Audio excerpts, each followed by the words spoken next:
کہا تم اپنے باپ کو سمجھاتے نہیں ہو؟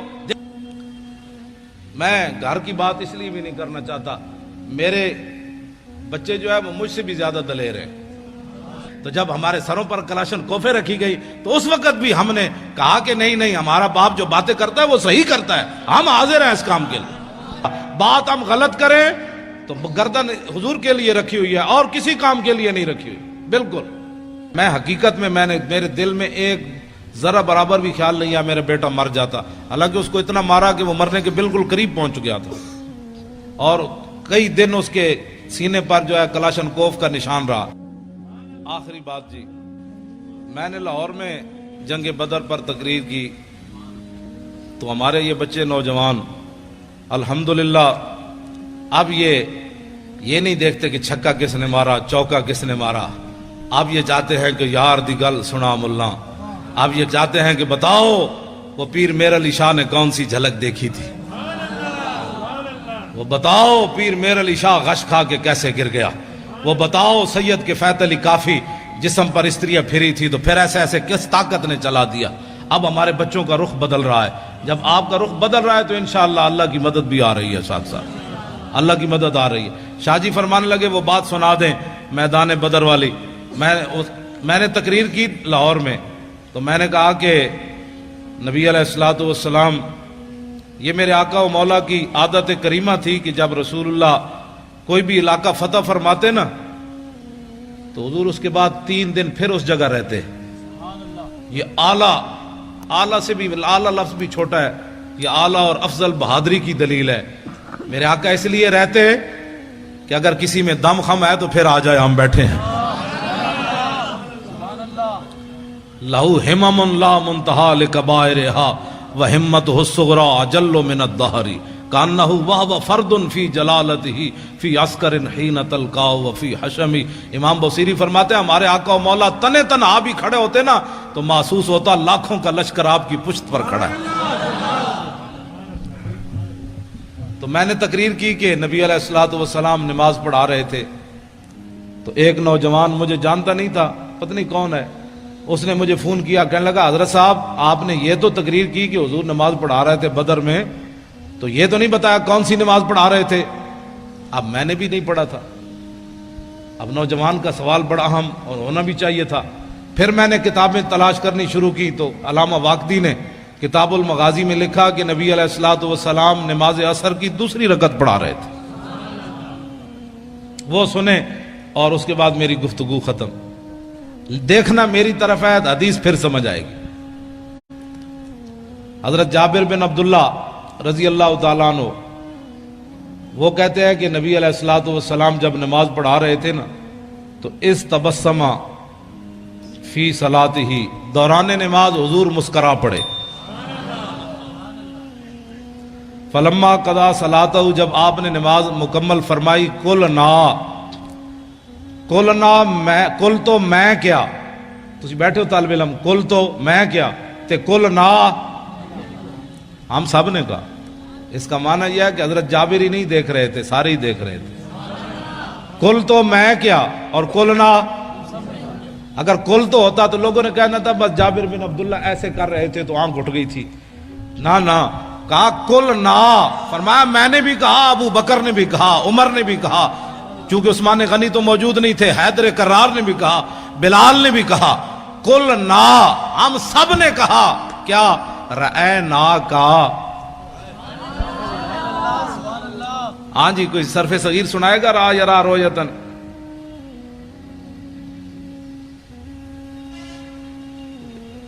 را یرا رویتن فورائن وروی یرا رویتن فذاک مریون لم یرا لم یرا لا یرا لا یرا لن یرا لن یرا لا یرا ین لا یرا ین لا یرا ین لا یرا ین علم رو من را لترا لیرا لیرا ورن ین لا ترا لا ترا لا یرا لا یرا ضرب من مرن مرایان مرائن و مرائن ولالت من مرن مرایان مرائن و مرائن مرات مراتان مرائن و مرائیت مراؤن مران مرائی و مرائی و مرائیت افل التفضیل مذکر من ارا رایان ارون ارائن و ارائن والمنس من رؤیا رؤیان رؤیات روان و رؤیا فیل التاج من آراؤ و رائبی و راؤ و یا راؤ وات۔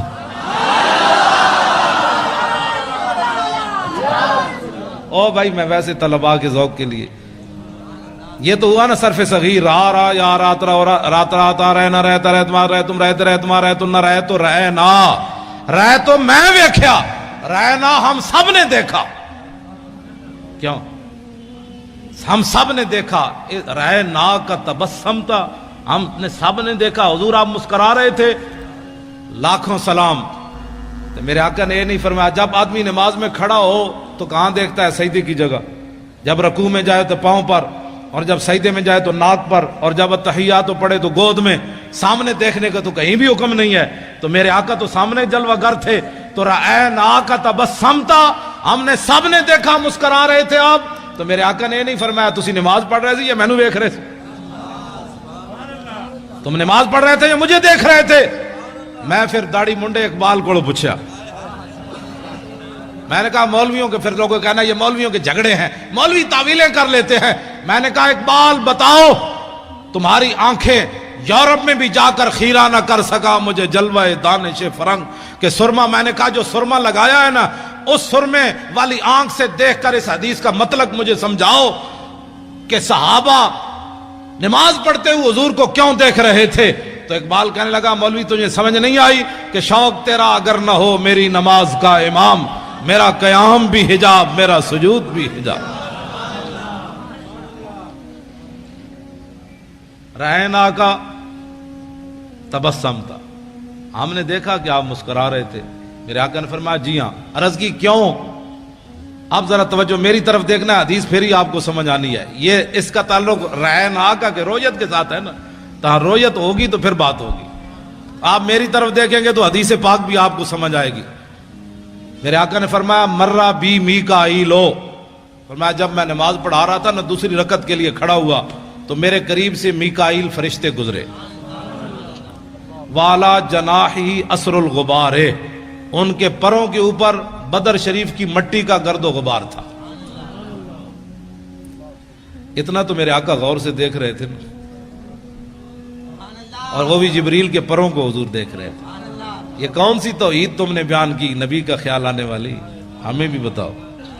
اب تو رسول اللہ سب کچھ دیکھ، مرہ بی میکائیل وعلی جناحی اسر الغبار وہو راجع من طلب القوم، اور وہ میرے غلاموں کی مدد کر کے واپس جا رہے تھے۔ آگے کیا ہے؟ فضحک الیہ، فرمایا کہ جب میرے قریب سے گزرے نا تو مجھے ایسے کہا، فضحک الیہ، ایسے جناب ہونے اجازت ہے؟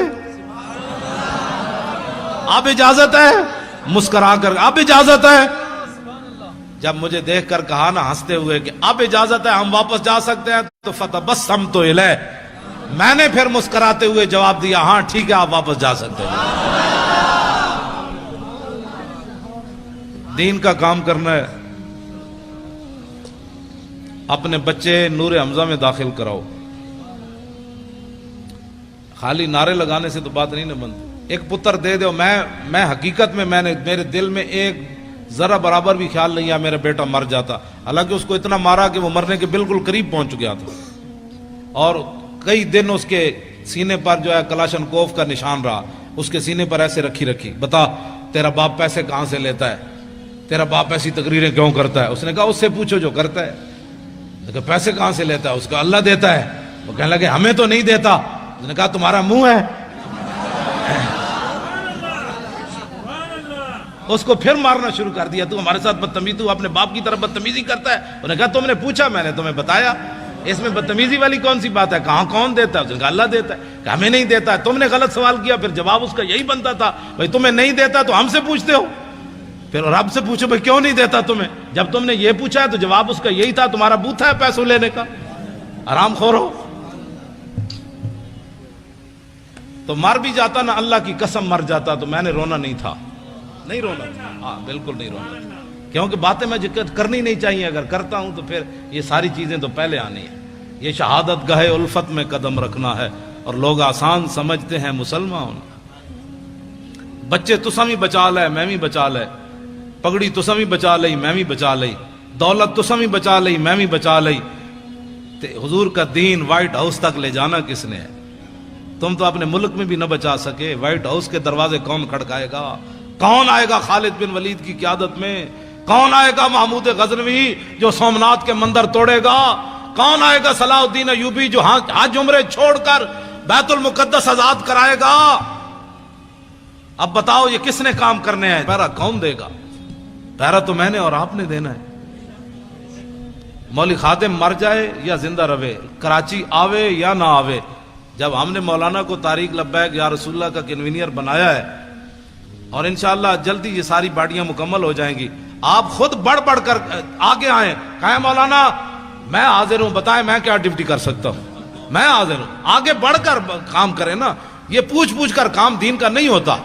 آپ آگے بڑھے، پیسے امن تو صدیق اکبر جائے، پیسے امن تو عثمان غنی جائے، جے غریب ہوئے تو حضرت عقیل انصاری جائے۔ 1 کلو کھجور لائے نا، ان کے پاس تھی 1 کلو کھجور، اور اتنا غریب ہوئے کھجور بھی کوئی نہ ہوئے تو پھر تولوا اعینہم تفیض من الدمع حزنا الا یجدوا ما ينفقون۔ جب میرے آقا نے فرمایا قلت لا اجد ما احملکم، غزوہ تبوک کے موقع پر میرے حبیب جب آپ نے یہ بات فرمائی تھی نا اپنے غلام غریبوں کو کہ سواری نہیں ہے، ہم تمہیں کس پر بٹھا کر لے جائیں، 1200 میل کا سفر ہے، تو میرے حبیب وہ منظر میں رب بھی دیکھ رہا تھا کہ جب آپ کے دربار سے غریب صحابہ لوٹے تو رو رہے تھے، یا اللہ ہمیں تو نے پیسے کیوں نہیں دیے، آج ہم بھی سواریاں خرید کر تیرے نبی کے ساتھ تو چلتے کم از کم۔ غریب اس کو کہتے ہیں، غریب اس کو نہیں کہتے جو گھروں کے دروازے کھڑکا کے کبھی زکوٰۃ مانگتا پھرے، کبھی صدقے مانگتا پھرے اور امت پر بوجھ بن جائے۔ غریب یا تو عقیل انصاری ہے یا وہ غریب صحابہ ہیں جو رو پڑے تھے کہ یا اللہ ہم تیرے نبی کی خدمت بھی نہ کر سکے، صدیق جتنا مال تو دینا تھا ہمیں، تو باقی رہ گئے منافق۔ توجہ، میں نے جو مطالعہ کیا، منافق اس کو کہتے ہیں نہ اعلیٰ کام پر راضی ہوتا ہے نہ ادنا کام پر راضی ہوتا ہے۔ یہ بات میری پوری، میں نے وثوق سے یہ بات کر رہا ہوں۔ منافقت کا جو میں نے مطالعہ کیا ہے وہ یہ ہے کہ منافق کبھی بھی نہ اسلام پر راضی ہوتا ہے نہ اسلام کے چاہنے والوں پر راضی ہوتا ہے۔ اعلیٰ کام کرے تو پھر بھی تنقید کرتا ہے اور چھوٹا کام کرے تو پھر بھی تنقید کرتا ہے۔ صدیق اکبر جب سارا مال لے آئے نا تو منافق کہنے لگے یہ تو ریاکار ہے، یہ تو ریاکار ہے، لوگوں کو بتانا چاہتا ہے میں سارا مال لے آیا۔ جب عقیل انصاری کلو کھجور لے آئے تو منافق کہنے لگے اللہ کو اس کی کیا ضرورت تھی کلو کھجور کی، یہ اللہ کو یہ دیتا ہے۔ یہ بات سمجھ آ رہی کہ منافق نہ اعلیٰ چیز پر راضی ہوتا ہے نہ ادنا چیز پر، اور مومن وہ ہوتا ہے جو اعلیٰ پر بھی خوشیاں مناتا ہے ادنا پر بھی خوشیاں مناتا ہے۔ وہ مل گیا سبحان اللہ، کلو کھجور بھی مل گئی سبحان اللہ۔ انہیں جانا انہیں مانا، انہیں جانا، اے لطف نہیں آیا اس شعر دا، اے میں نو گلا پھر جانا ہے کراچی والے، اے سارے ہی بولنا ہے انہیں جانا انہیں مانا۔ او جناب تو سارے نو سلام ہوئے جڑے قد نال کھڑے ہو تسی بولو، او لینڈ لائی تسی سبحان اللہ، سارے بولنا ہے انہیں جانا انہیں مانا، بس انہیں جانا۔ ہم بھی یہی سبق دے رہے، میں کیا بھئی مولوی خادم شیر ہے ہوئے، اس شیر کی کیا بات ہے، حضرت صاحب بڑے جناب، حضرت صاحب دے 8 گز دی پاک بندے نہ، یہ حضرت کون ہوتا ہے؟ جب میرے آقا کی بات ہو گئی تو اس کتے کو بھی لوگ پوچھیں گے یہ بھی بڑا بھونکتا رہا ہے۔ اتنا ہی حضور سے اتنی محبت ضرور کرنی ہے، اتنی محبت ضرور کرنی ہے، رسول اللہ سے اتنی محبت۔ ہمارے وہ مولانا تھے محمد فاضل صاحب شیر پنجاب، وہ کہتے تھے کہ اتنی محبت کر کے رسول اللہ سے قبر میں ضرور جانی ہے کہ جب فرشتے آئیں تو ان کو کہہ دو ذرا رک جاؤ ہنے آ جان دے، ذرا رک جاؤ ہنے آ جان دے، جو آ گئے تھے میں دس دے آ گئے۔ بھائی رک جاؤ، رسول اللہ تشریف لا رہے ہیں، آج تو ان سے پوچھنا ہے کہ میری غلامی قبول ہے کہ نہیں ہے۔ تو میرے آقا تشریف لائیں تو کہ فرما دیں جانے دو یہ اپنا ہی ہے، اس نے کراچی کے روڈوں پر میرے لیے بڑا کام کیا، جب بھی میری بات آئی اس نے میری بات ہی کی ہے، یہ اپنا ہی ہے آپ جانے دو، بس اپنا ہی ہے یہ جانے دو۔ پل صراط پر بھی حضور فرمائے اپنا ہی ہے، نامہ اعمال جہاں تو جہاں حوض کوثر پر میرے آقا جام پلائیں، فرمایا اس کو آگے بلاؤ، اس نے میری خاطر بڑی گالیاں کھائیں، اس نے میری خاطر بڑی دنیا سے پھڈا ڈا، آج اس کو ذرا آگے لاؤ لائن توڑوا کر، مزہ تو پھر ہے، ورنہ یہ حضور فرمائے آج پانی پینے آ گیا، تیرے پاس تو ٹائم ہی نہیں تھا میری عزت کے لیے، کیا کرے گا تو؟ آج انہیں مانو اچھا بولو نا، اے تو بولنا ہے انہیں جانا نہ رکھا غیر سے کام، للہ الحمد میں دنیا سے مسلمان گیا۔ جو لبرل والے ہیں ان کے لیے شعر رہے گا یوں ہی ان کا چرچا رہے گا۔ آپ میں کوئی بھی لبرل والا نہیں ہے، میں انہیں کہنا چاہتا ہوں جو لبرل والے ہیں ان کو میں یہ جواب دے رہا ہوں کہ پاکستان لبرلزم کی طرف نہیں جا رہا، پاکستان لبیک یا رسول اللہ کی طرف جا رہا ہے۔ لبیک۔ میں گھر کی بات اس لیے بھی نہیں کرنا چاہتا، میرے بچے جو ہے وہ مجھ سے بھی زیادہ دلیر ہیں، بالکل۔ میں نے تھوڑا سا گھر میں گیا تو میں نے کہا کہ انہوں نے کہا نہیں کیا بات ہے، جب دین کے نام کا کھاتے ہیں تو جب دین کے نام پر تھوڑی سی پریشانی آئی تو پریشانی والی کیا بات ہے؟ میں نے کہا ظاہر بچے ہوتے ہیں، بچیاں ہوتی ہیں، تو میں نے سمجھایا، میں نے بیٹھ گیا، میں نے کہا نہیں جی کیا پریشانی ہے، وہ ہمیں مار بھی دیتے تو پھر کیا ہونا تھا، جب آپ باتیں کرتے ہیں تو ہمیں پتہ ہے کہ ہمارے ساتھ کیا ہونا ہے۔ تو میں نے کہا شکر ہے اللہ کا، شکر ہے اللہ کا، یہ نہیں کہ دین کے نام پر۔ کہا ابو جی ہم کھاتے جو ہیں، جب آتا ہے تو اس وقت تو ہم کہتے ہیں ماشاءاللہ ہمارے ابو جی بڑے اچھے ہیں، تو جب ہمارے سروں پر کلاشن کوفے رکھی گئی تو اس وقت بھی ہم نے کہا کہ نہیں ہمارا باپ جو باتیں کرتا ہے وہ صحیح کرتا ہے، ہم حاضر ہیں اس کام کے لیے۔ کہا تم اپنے باپ کو سمجھاتے نہیں ہو، دیکھو تمہارے ساتھ کیا ہو رہا ہے۔ انہوں نے کہا ہمارا باپ جو باتیں کرتا ہے وہ بالکل ٹھیک کرتا ہے اور اس کو کرنی بھی چاہیے ایسی بات۔ اب وہ کیا کرتے، میرے بچوں کو گولیاں مارنے سے تو رہے، انہوں نے سمجھا یہ دبک جائیں گے، انہوں نے نہیں پتا کہ میں تو دن رات ان کو یہی باتیں تبلیغ کرتا ہوں، گھر باہر بھی کرتا ہوں، ان کو بھی کہتا ہوں کہ بچوں جب حضور کی بات آ جائے تو بات پھر کچھ اور کرنی ہے، نہ سدا تو رہنا کوئی نہیں، یہاں جب جائیں تو طریقے سے تو جائیں۔ غازی علم الدین کی ماں جب آخری بار ملنے کے لیے میاں والی جیل گئی تو رو پڑی، تو علم الدین کہنے لگا ماں تو ایسی پریشان ہو گئی، بہت سارے ماؤں کے بچے پیدا ہوتے مر گئے، کوئی سانپ لڑے مر گئے، کسی کو ڈنگ لگا مر گئے، ڈوب کر مر گئے، تو کتنی خوش نصیب ہے کہ تیرا بیٹا جو ہے حضور کی عزت پر جان دے رہا ہے۔